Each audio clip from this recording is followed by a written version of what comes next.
Hadza জনগোষ্ঠী জীবনকে সবচেয়ে খাঁটি রূপে উপলব্ধি করেন। কাদা মেশানো পানি, পোকা মেশানো মধু, এমনকি কখনো কখনো প্যান্ডিদের মলমূত্র মেশানো মাংসও খায় তারা। আগামী 3 দিন আমি তাদের গোষ্ঠীর একটি অংশ হব এবং তাদের জীবনযাত্রাকে সরাসরি দেখব। হাজ্জা জনগোষ্ঠী উত্তর তানজানিয়ার লেক আয়েশিয়ার কাছে 50,000-এরও বেশি সময় ধরে বাস করে আসছে এবং মাত্র 150 বছর আগে তারা আধুনিক জগতের সাথে প্রথম যোগাযোগ স্থাপন করে। তারা হাজ্জানে নামক একটি অনন্য ভাষায় কথা বলে থাকে। এই ভাষায় কিছু ক্লিক ক্লিক শব্দ রয়েছে। গোষ্ঠী সদস্যরা আমাকে তাদের প্রধানের সাথে দেখা করালেন। আমার নাম সাকারো। সাকারো? হ্যাঁ, সাকারো। রুহি? রুহি। ছেলেরা কোথায়?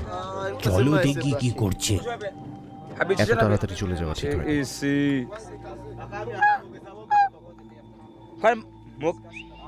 ওই মুগেসা, আমরা হজ্জাবে ভূমিতে আপনাকে স্বাগতম জানাই। সবাই এখানে জমা হও। শিকারের দক্ষতা তাদের পরনে থাকা